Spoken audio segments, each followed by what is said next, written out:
শিমু অফিসে বসে মিমের সাথে কথা বলছে। এমন সময় গ্রাম থেকে শিমুলের বাবা কল করল। শিমুল বাবার কল থেকে বিরক্ত হয়ে কলটা কেটে দেয়। বাবা আবারও কল করে।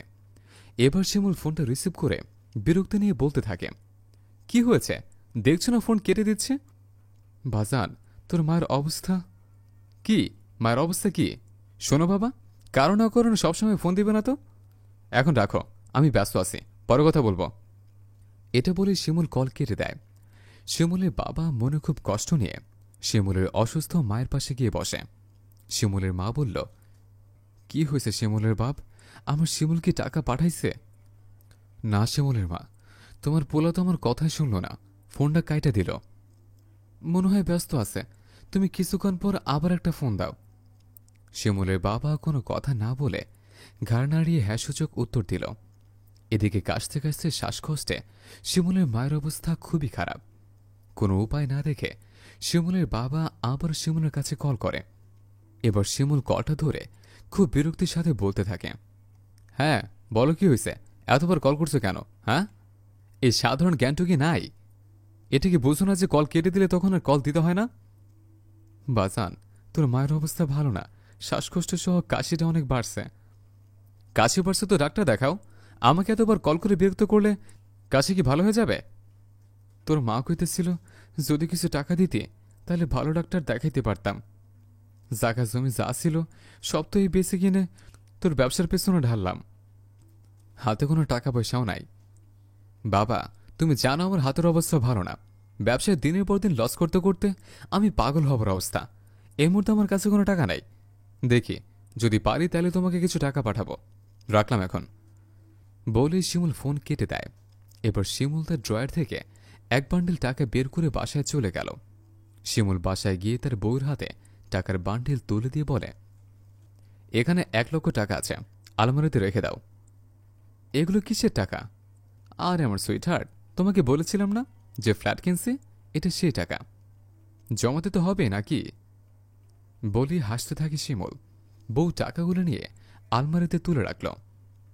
শিমুলের মায়ের অবস্থা দিনের পর দিন অনেক খারাপ হয়ে যায়।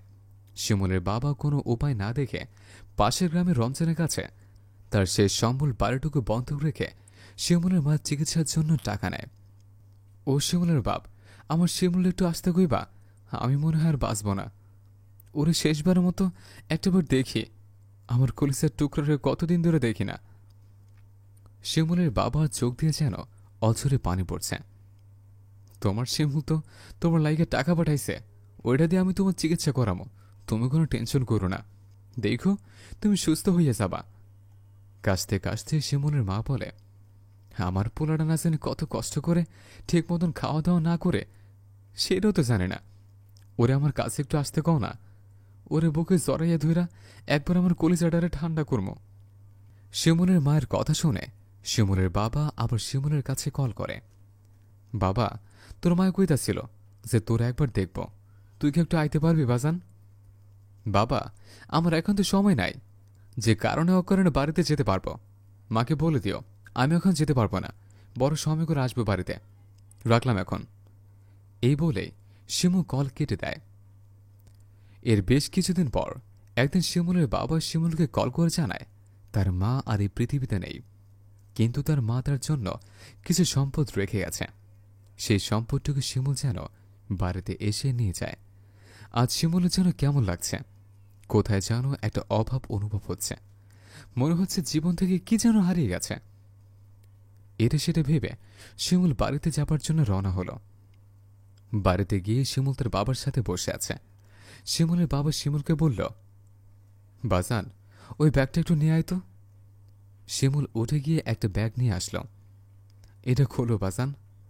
বাবার কথা শুনে শিমুল ব্যাগটি খুলে দেখল, সেই ব্যাগের মধ্যে শিমুলের ছোটবেলার কাপড়, ছোট ছোট অনেক খেলনা, জুতা, সমস্ত কিছু রাখা।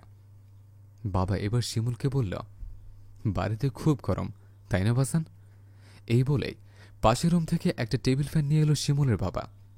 এই যে ফ্যানটা দেখতেছ, এই ফ্যানটা তুমি যখন পড়তে বসতা তোমার গরম লাগতো বইলা চালাই দিত তোমার মা, যাতে তোমার কষ্ট না হয়। আমার কখনো ধরতেও দিত না। আমি ধরতে গেলে কইতো, ওইগুলান ধরো না, এইসব আমার পোলার স্মৃতি। বাজান, এই যে ছোট ছোট কাপড়, জুতা, খেলনা দেখতেছ, এইসব তোমার ব্যবহার করা। আজ 20 বছর তোমার মা এগুলো যত্ন করে রাখছে, কাউরে ধরতেও দেয় নাই। তুমি যখন ঢাকাতে আসিলা, তোমার কথা মনে হলে এইগুলান বাইর কইরা বুকে নিয়ে কান্ত আর কইতো, আমার সেই ছোট্ট বুকের ধন আজ কত বড় হয়েছে।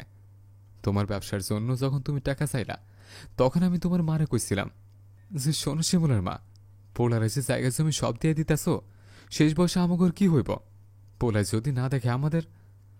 তখন তোমার মা আমারে কইছিল, কি কও তুমি, আমার একটা মাত্র পোলা, আমরা ছাড়া ওর কি আছে কও, সবই তো ওর জন্য। আমি সব বেইসা তোমার ব্যবসার জন্য টাকা দিব না দেখা রাগ করে আমার সাথে 1 সপ্তাহ কথাই কয় নাই। শেষ সম্বল ছিল এই বাড়িটা।